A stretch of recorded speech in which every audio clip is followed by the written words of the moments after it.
Hey guys, welcome back to my channel. If this is your first time watching my videos, hello, my name's Amanda. What's up? I just got back from Mexico, so thank you guys so much for being patient with me. I just went to Rosarito for Baja Beach Fest. Like, there was J Balvin, Ozuna, Bad Bunny, Becky G, Nicki Jam, so like a ton of Latin artists. Look at this hat I got, and I think it makes me look freaking sexy, okay? This is not sponsored, but I just thought I looked sexy in it. I was gonna make this whole story time video of Rosarito, but honestly, like, things didn't get too crazy. So I decided to make this into a college video and answer your guys' questions because it's back to school season. All right, with that being said, let's get in with the get ready with me. I'm so weird. Alright guys, so I'm gonna go ahead and start doing my makeup. As you can tell, I have eyelash extensions on. I'm a big fan of false lashes and stuff, so it's weird for me to have these caterpillars on my eyes. I asked you guys on Instagram to send me questions, anything related to college. There's something in my... Ugh. Okay.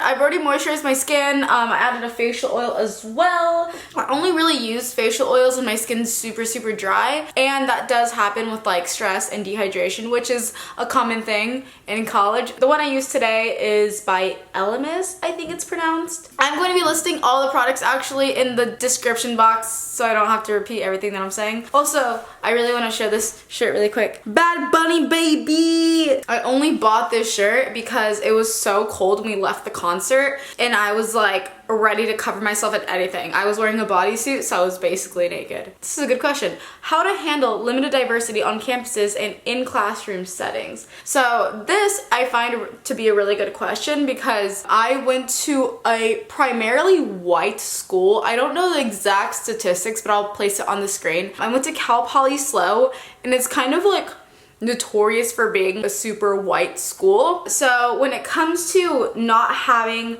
that much of a diverse college, one of the best things you can do is just group up with your people. For me, there's like a Mexican sorority, there are Hispanic clubs, Latin things that you can go to on campus. If you feel like, I don't know, the friends that you're making or the people that you're surrounding with don't really relate to your background at all, then, you know, they're usually people that are struggling with the same exact thing. So just try to group up with those types of people. I mean, one of the things I did, I didn't join any Hispanic or Latina clubs, but I did join a sorority, and although it was primarily like white girls, there were a lot of other ethnic groups that I made friends with. It did provide me with some more of a diverse group of girls. Someone asked, what do you recommend for making friends? This honestly was something I had to learn because I wasn't super popular in high school. Socializing has always been like kind of a hard thing for me, but it took some time for me to actually like open up and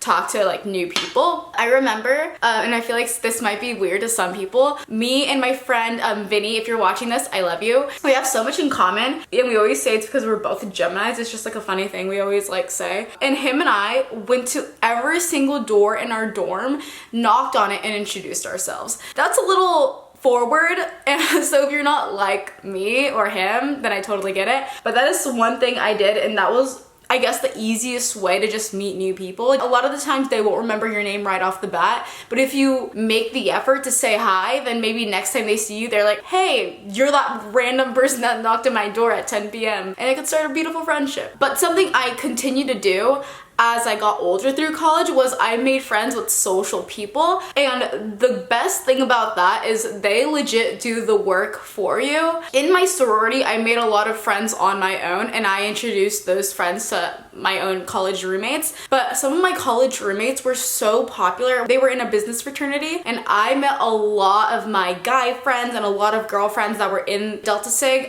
through them. I would have never met those people if I wasn't roommates with those girls that were in that business fraternity. And then when you meet new people in college and you get really close, they'll introduce you to their friends, and then it just goes on and on from there. Okay, next question is, what was your major and how did you balance your social life with school?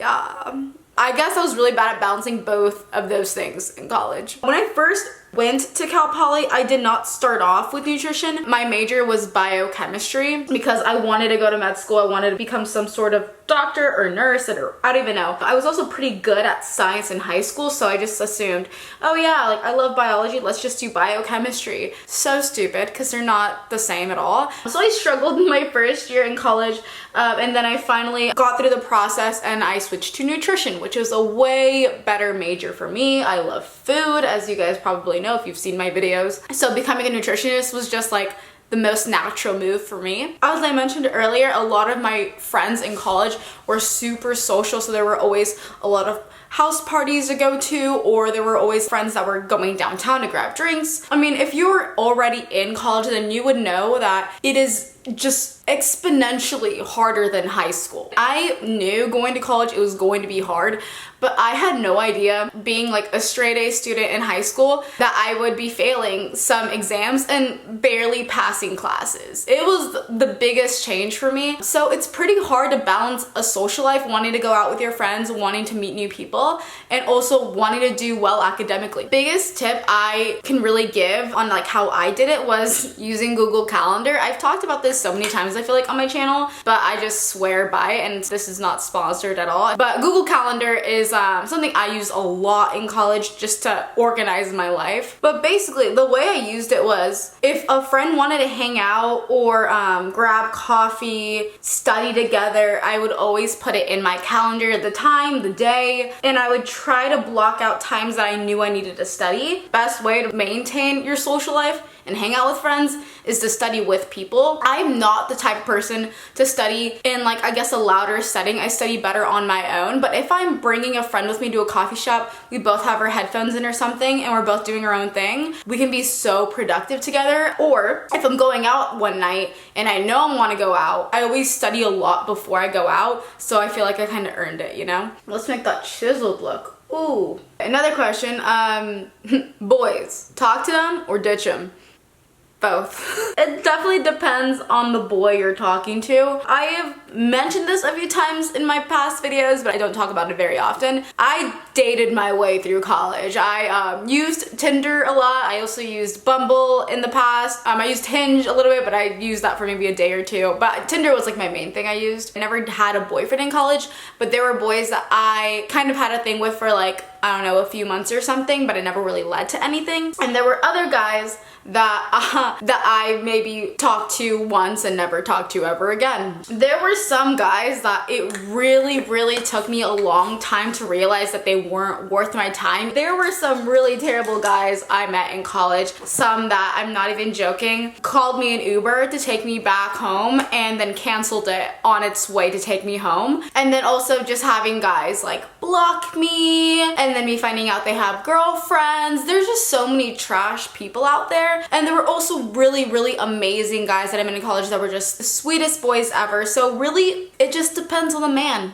I'm telling you. Be careful and always make sure that a guy or a girl gives you the respect that you need, because honey, you should be treated with respect. That's the tea. Someone asked, how do you stay healthy, fit in college? That is hard. Ugh, it's always so sad when, you know, you just like want to live life and eat good food and watch great movies and not do shit, and then there's people that just have the best bodies ever and are looking hot. You know, it's not fair.